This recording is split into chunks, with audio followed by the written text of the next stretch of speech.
Okay, welcome. We are here for our live Q&A, and the first question I got, I love. I had time to process it last night and this morning, and anyway, um, and the question is like, and it says general brain retraining, but I feel like it fits into somatic self-lymph, just life in general very well. Are you in favor of gradual exposure or flooding? And the example is, I think that's why the example is if cold triggers symptoms, do you just go outside for a minute or sit for a while and then do somatics to regulate when you come back inside? And I wanted to talk of a couple different ways. So, um, cold, I just love, a lot of you know that I swim in really cold water, but it was definitely cold or hot, temperature, anything, definitely was a trigger of symptoms. And I did actually start my cold exposure when it was hot to try and regulate some hot and cold a little bit, but then enjoyed the time in nature and so kept going. And I'm explaining this because I think it could help that I would walk into our cold water, usually just in the fall. It wasn't that cold. And well, I mean, right now it's like 52 degrees, 51 to 52 degrees Fahrenheit. Um, but it's, I would just walk into it, maybe as much as waist deep, but I would go slowly and I would find myself, my body, even on a warm, sunny day. Um, but when it wasn't as hot, I didn't need the regulation, symptoms would increase. And I'm like, what's going on? This used to help me. And I realized that, yeah, my body didn't like the cold. And so it would start screaming, and it's natural for it to do that. So even if it's not really cold, I think part of it is going, okay, it is natural for the body to say, hey, wait, you haven't listened in the past. So I'm going to scream really loud and danger. And we get to communicate with our body right then. So ideally, I think this is different for different situations. But like cold exposure, ideally, you actually, even if it's a short time, you're actually present in it, helping your body calm down in the moment. But even if that's not always successful, the attempt to do that, I think, is important. So I would say, like, body, I am safe. And yeah, it's like, because there is going to be, I'm not ever going to dive into that water when it's 52 degrees Fahrenheit and think this feels fantastically awesome.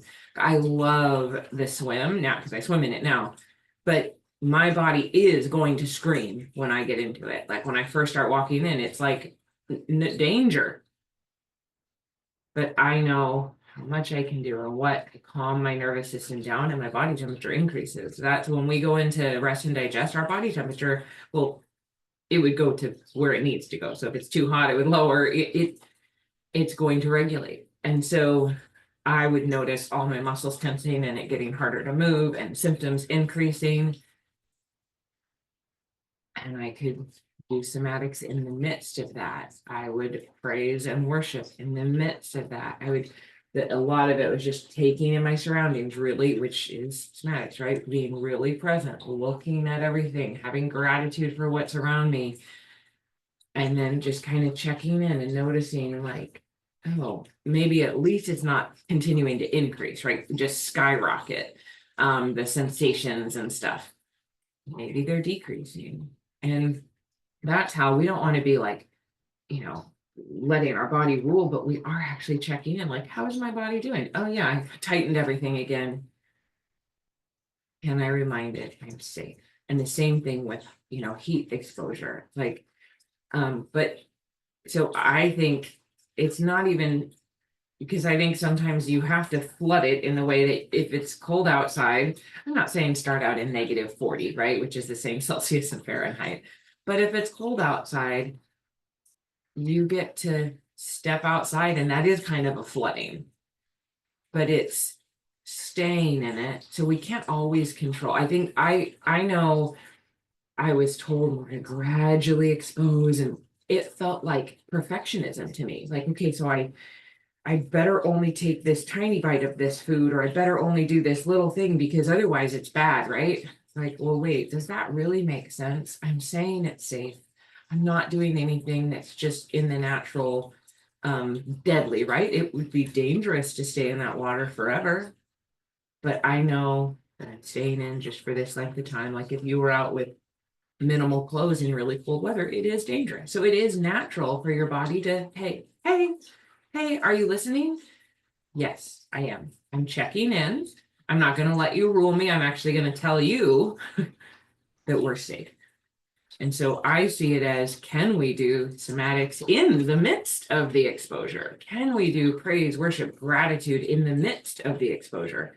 Again, if that doesn't work, I mean, if you're driving, there's certain things you can't do, but you could hum, you could praise, you could have gratitude, do it all safely, right? But I think, and yet there's things where I feel like we do it more in a rush. So in laughter sessions, I would decide like, I'm gonna move my neck, I'm gonna squat, I'm gonna raise my arms up.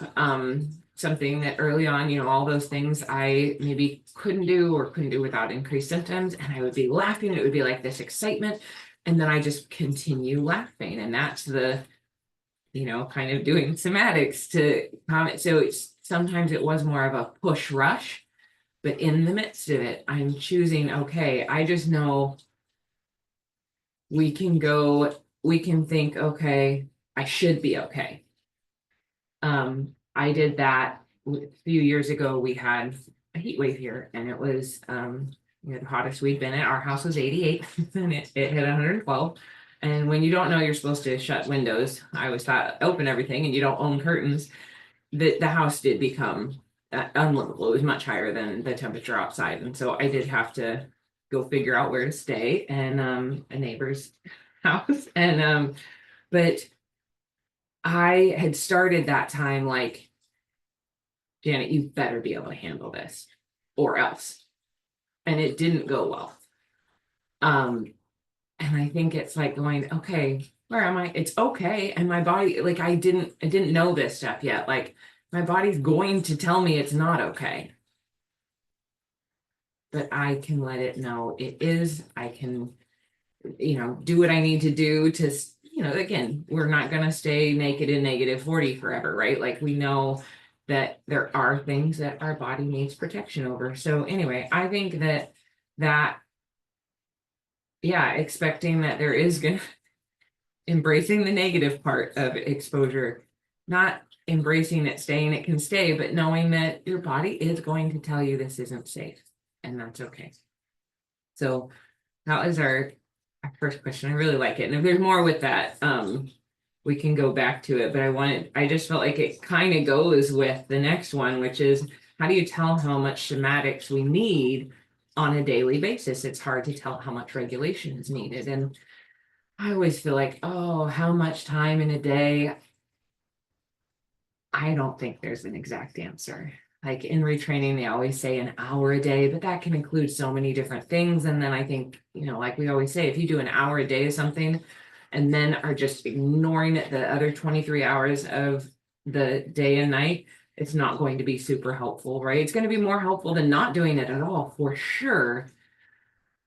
But I see it as kind of checking in throughout your day, throughout your week. Are you caring for your body? Or are you feeling like, okay, everything's kind of going well, so I don't need to care for myself now because I've made it such a regulation and a rule that I hate doing it. So maybe doing yo-yos of like lots of care, and then, okay, I'm better, so now I don't. It's like, that's how it can start being, a yo-yo diet instead of, my body is a gift and I'm going to choose to care for it. But I don't really have an exact number or anything like that. I feel like how we check in is pause and check in. When I'm doing the rest of my day, when I'm sitting at my computer, Is my heart racing? Is my body tensed? Do I not move my eyes and head at all? Or just can I check in throughout each like thing that I'm doing and go, oh yeah, I'm feeling okay. And in the midst of sitting at my computer, maybe I could just look around a little bit. Maybe I could pause for a second and like move my pelvis. Does it feel easy to move? Not that you have to go, it has to be, but if it's not, maybe I've tensed my body when I'm doing this, and it would be good in the midst of these things. So I think it's kind of a check-ins throughout each different type of activity and time of day, and just notice, like, is it hard to move my eyes? Is it, does it feel weird to pause and take a moment because I'm like in a panic mode, but I didn't even notice it? So I think that's more it. Like we tend to have, I didn't realize how much sitting at the computer did that for me. And when I started checking in, it's like, oh, okay, I need to kind of have little bits of somatic stuff in the midst of this chunk of time. And yeah, so anyway, I hope that helps. We can go over the stuff too. I wanted to bring up another thing. I had myself a note here. A question was asked like a week ago or something, I think. And I thought it would be good to bring up again, that like contracting and relaxing muscles, when we do that slowly, that the actual contraction doesn't feel comfortable. And, does that mean it's bad? Or, I mean, there's a lot of thoughts that can go into there, but I wanted to say, first of all, if we're moving at all, right, we are contracting and relaxing muscles. We're doing this just more consciously. And I challenge us to say, is the discomfort like exactly in the muscle itself? Or is it throughout the whole body? How much of our body are we bringing into tension when we contract a muscle? And can we start telling ourselves, like, it is just like it's actually safe to go in a certain amount of cold and a certain amount of hot, but I'm going to feel something when I start using a muscle really consciously and maybe a little more than I had been. It may not like it at first, and that's actually okay. And the rest of your body may be reacting, but how much can we say, but I'm not doing anything evil, I'm not doing anything dangerous. I'm just asking my body to engage a couple muscles and relax them slowly. So chest, maybe like chest or neck or face, or some people grip their hands, something like body. The rest of you can relax. We're just involving this one area. Maybe that one area is the area that tends to be the tightest, and it's going, we're consciously doing this. It's not just like if it's the shoulder and you're like, I don't want to tighten this, it's always tight. We're consciously doing it. So how much of everything else can relax, and how much can we go, it's probably tight anyway. We're not doing damage doing this. I am okay. I can have gratitude that I have these muscles, that I have this ability. And then that decision to try it again the next day and go, I actually was safe. I maybe didn't feel safe, maybe had increased sensations and symptoms, but I wasn't doing anything dangerous. So I'm going to do it again, maybe lighter, maybe more gentle, and show my body it's safe so we don't develop more avoidance patterns and behaviors in life. And yeah, so that was that piece. And then other stuff that came up, I just wanted to say, I don't know how to word this even in a question, but just going, I challenge all of us to just start saying yes and no, instead of, well, my training zone says this, or my window of tolerance says I can do this or can't do this. So I'm going to say no because of my window of tolerance or my training zone or my nervous system regulation or my whatever other sensation or limbic impairment or whatever. if we can learn for our life, just like we're not going to do a yo-yo diet of self-care, we're going to just care for our body because it's a gift. Our whole life, we want to learn that we have the ability to say yes and no, and let our yes mean yes and our no mean no, and not have to give a reason. I understand there can be kindness in explaining like why we're doing something sometimes, but I think we think that often, and the truth is we are allowed to say yes and no, and giving a reason that's a physical or nervous system or whatever, or emotional limitation is using that as a reason not to do something, and it makes it hard to walk away from it because it ends up being a helper to us, that it's a reason to say yes and no. We don't need a reason. We don't need to be understood or explained. Or to explain ourselves. We get to say yes and no. So I just challenge us all to grow in that, maybe for the first time ever, and realize that, or to go, oh yeah, I can do more of that. I can do even more. And that's where I feel like I am. I can do even more of that. So anyway, I'm gonna pause here. So the question being, if we were always checking in before, kind of summarizing this, how I get it is, if we were always checking in with our body before,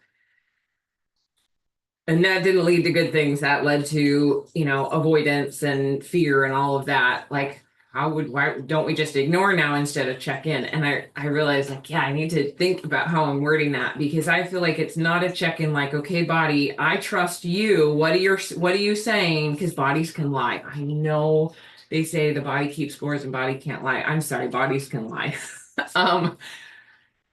How many times, and I'm not saying like we're having symptoms, so it's not that, but they can be for every different reason under the sun. So many of you have heard me say, the symptoms that people say that they have, like different things. Everybody has a different diagnosis for having that exact same symptom.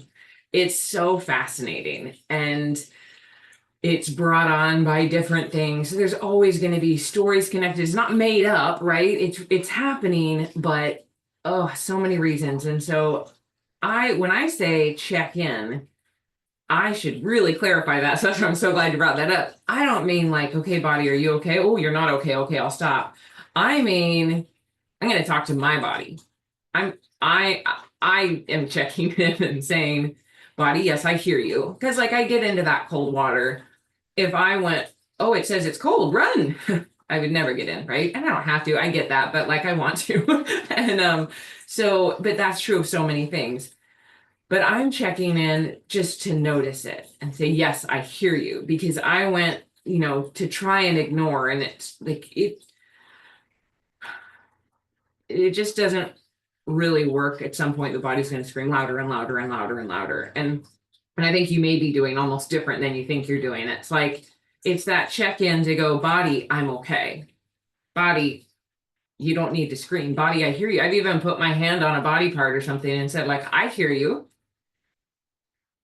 But I say, we are safe. I say, this is okay to do.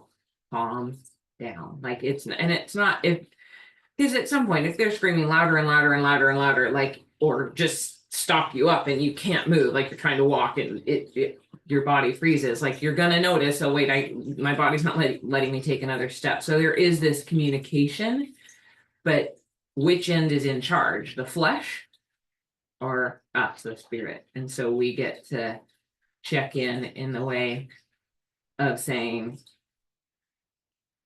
body, I actually say what's okay. And yes, and even it's not like, oh, okay, good, I said that, and now all the sensations that are negative went away.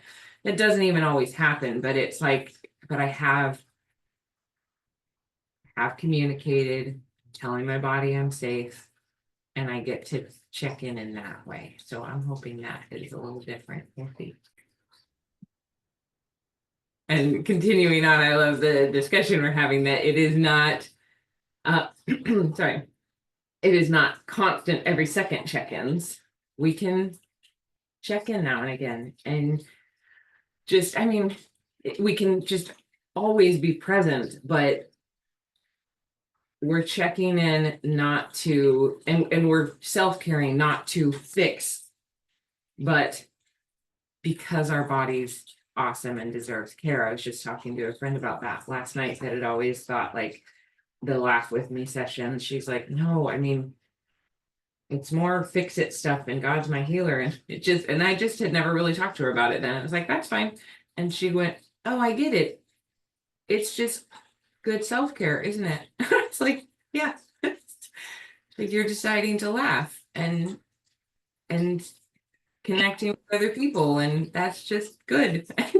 So anyway, we get to not have a I'm broken and I have to be fixed. I understand we want healing. It's not, but I get to care and take care and check in and let my body know what's safe and move on, and um yeah, not stay in a cycle. So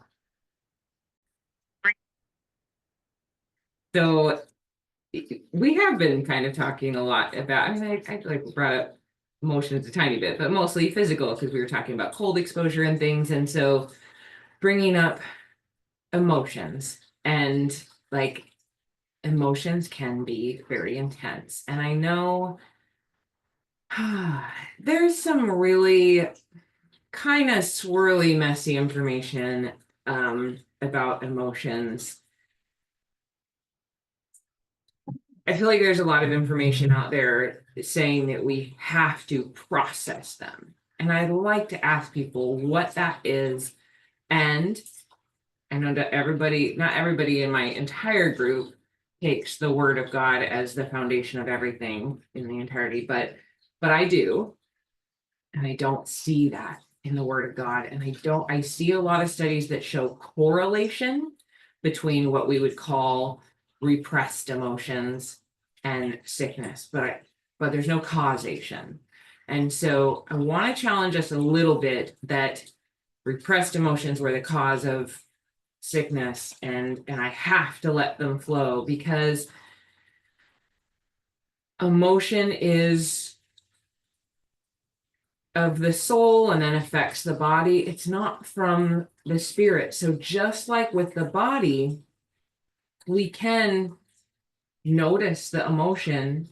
We don't have to be changed by it. So emotions, which I know is like emotions, if you feel really angry, I was taught that that means you need to scream into a pillow or do something. And I don't actually see that in the truth of the word. I say you're allowed to feel angry. It does say to be slow to anger, but there's no guilt in emotions.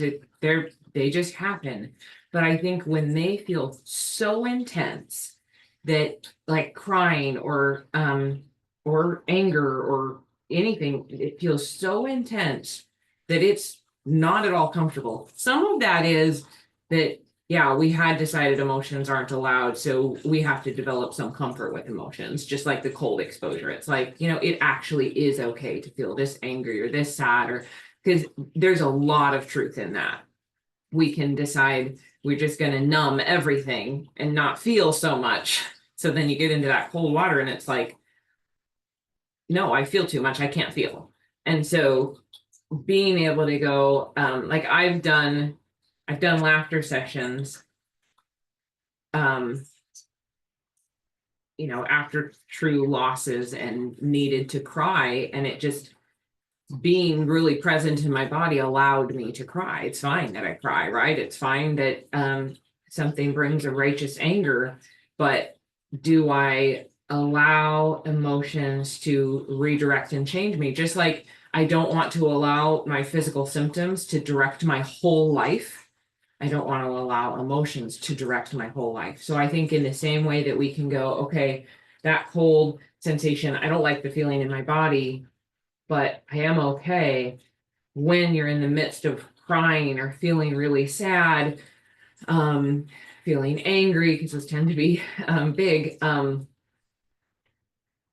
letting yourself know, like, I am still, it is safe for me to have this. I am safe. So again, just like basically the exact same thing, communicating to yourself in the midst of it. I know it feels impossible, and that's where we don't let, because people will say, when I feel that sad, I can't possibly speak truth. Those are lies. We actually can, just like when the symptoms are so bad, I can't possibly look around me and see anything positive or have gratitude or laugh. Those are lies too. So in the midst of feeling utter sadness, um, there can be truth, and we can tell our body, like, it is actually safe to feel this. I am okay. And as you do that, the sensation of the emotions, I think, well, I know for me and enough people I talk to, it's like, oh, it's not as scary. I can feel sadness. I can feel anger, and like maybe what else was happening? What was my heart rate changing a whole bunch? I mean, it's normal for it to change a little bit, right? But was my blood pressure changing a whole bunch? Was my digestive system just shutting off? Like, what else was going on, right? Because we didn't feel safe to have the emotion. So in the midst of it, can you um well, pause and laugh. I know that sounds like, wait, then I'm repressing emotions. No, it's I mean, it's just letting it go, knowing, can you can you not even pause, but just wash your hands, tell yourself, I'm safe. I'm allowed to feel this emotion. I am okay. It is okay. So I guess I feel like it's actually no different. Um, but then we look at the emotions things, I feel get confused with, okay, but I'm just sad all the time, or I'm just angry all the time. And I had all these repressed emotions, we believe. And so it's all just coming out. Well, we're, we don't just stay in, I mean, there's losses and there's times of grieving and all of that. Yes. But people will say, well, I had losses for 20 years, so now I'm going to be in like 3 years of grieving. No, I don't see that anywhere. So we get to go, just have an emotion and move forward, and know that if it's pulling you into more depression or just kind of living in resentment or something, um, like that's letting our emotions rule our life. And we actually do get to say, just like we can say to our body, I hear you, but we're okay, and we're going to step forward and do this. Emotion, I hear you. We're allowed to cry. It's okay. Um, but this is what we have coming forward now. So we're going to step forward and do it. So yeah, I guess I don't see them as different, but we categorize them as totally different. It's very interesting. I'm very thankful. So I'm going to pause and see if you have more there. So I want to look at it. It is like the part of, just like we were saying earlier, the cold, having some discomfort and cold is just part of life, and not having everything numbed, it's important. So not having your emotions numbed, it's important. We're going to have emotions, and at first it can be very uncomfortable. Like, I don't like feeling, I like being just like numb. And so we get to be okay with that. But I think what I also kind of hear in this a little bit from you, but kind of the greater community, is like, we went through, a year or decades of horrible stuff, let's say. And so we have to, again, like that has to all be processed. I don't agree with that. I don't believe that. And I am going to bring scripture into this, because that's where I'm going. The 10 lepers is a story most people know. 10 lepers were cleansed of leprosy when they just obeyed Jesus's word was, go and show yourself to the priest, because they would have been considered unclean and labeled and marked, and they're all cleansed, they're all healed as they go. One comes back and prostrates himself on the floor, like kneels on the floor before Jesus, and loudly praises him and thanks him, and it makes him whole. So I feel like from a lot of the psychology perspective that gets shared sometimes, and I think with just a twist on it, it gets a little confused sometimes, is we would say that guy, to be made whole, who knows how long he was completely ostracized, considered unclean, couldn't touch anybody, couldn't go near anybody, had to be marked. So I feel like people would teach more that he should lay there and wail and express all the emotions of sadness and grief that he didn't get to feel that made him sick. And so I think that we can challenge that a little bit and not expect, and that's why we are allowed to redirect. Not, again, emotions are safe. So there's that. Emotions are safe. We can have them. I'm safe as I feel them. I'm allowed to feel them. I'm not less than human. I am human. But are they just kind of taking over and it's feeling like, well, I have to kind of be sad and cry all day and feel these like horrible emotions because what happened to me was so bad? Or does it fit better in the science too, that we're actually healed as we praise and as we have gratitude and as we have thanksgiving? And so he came back and just was praising and thanking and not crying and sobbing and being angry for the years of torture. And so I challenge that and say, yes, I'm safe to have emotions, totally safe, allowed to have emotions, but I don't see truth in needing every emotion that is gone now to have to somehow be replayed through your body over decades. That is not required of us. That's my challenge. So another question of when we have what seem like setbacks, I guess, basically, I mean, nervous system dysregulation, when stuff happens in life, right? Because stuff happens. And so how much is this? Well, see, I'm gonna look at it. I'm not sure how to even word the question. I think I should record that part, but so I think our temptation always is to think we're going backwards. I mean, we can, one of the things that we sometimes do in somatics, I mean, it can happen in any exercise, but we have a couple that I feel like I purposely bring on an awareness of what can be slightly negative symptoms and changing, like covering one eye up at a time or pushing straight on your belly button, or pushing straight more on the xiphoid process, and then changing your hand position. And just our sensations can change throughout our body so quickly. And we don't, it early on, it can be easy to think like, oh my goodness, I touched here and had a negative sensation. There's a problem in this body part or something.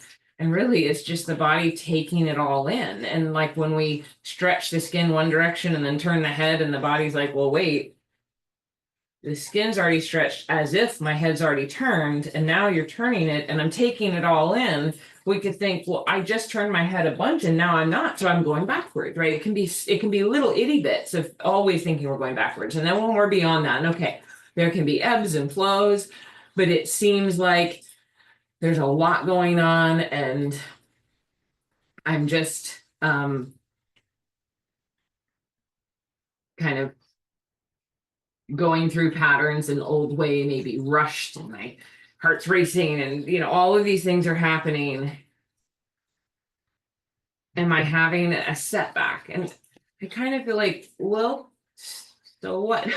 I mean, not that's not so bad, but I feel like we want to quantify and measure it all and be like, okay, this is a setback, this is an ebb, this is a flow, and I think that that's a little bit being hyper aware, and again giving that, like, okay, my nervous system needs more support. I understand that. I'm saying, like, it's okay to go, hey, my body needs care, I'm gonna give it care, but our body needs care all the time. And I notice things like, oh, I'm getting more distracted more easily, and I'm checking my phone more often, and I'm having these patterns that demonstrate that I'm not maybe as present and calm. And I feel like when I notice those things more than like sensations in my body or wait, like I'm sure what nervous system state I'm in, instead of that, like notice how you're responding with people, how you're communicating with people, how much you're looking at your phone and checking it, and there's just patterns that can demonstrate that, wow, we do need more communication with our body. So I guess I would say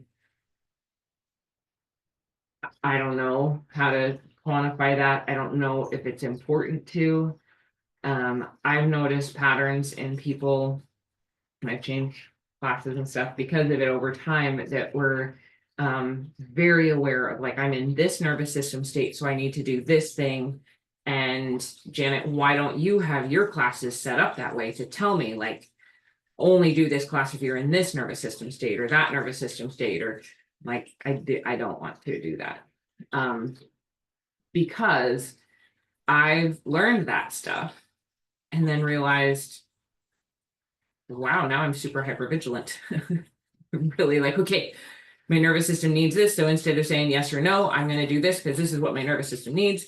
And also, that's interesting. They told me in this nervous system state, this exercise will help, and it made me worse.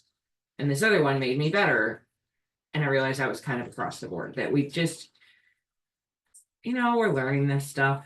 And so I think actually putting a little less emphasis on exactly how much and how little your nervous system is regulating, but just realizing that, okay, it is screaming louder. Have I been caring? Have I been checking in and telling my body? Have I been like, it can be a little check-in, not one that we just stay in all day, all day, all day, right? But just, okay, so I did get on this, like, I'm invincible and nothing matters pattern, or just kind of led into some of the total distractions. And, like, there's things we can notice that we've done in our day. And so I feel like it's that kind of check-in, like, okay, yeah, something's going on, but I don't feel like we need to label it so much. But maybe that's me. So I don't know if there's more with that. Yeah.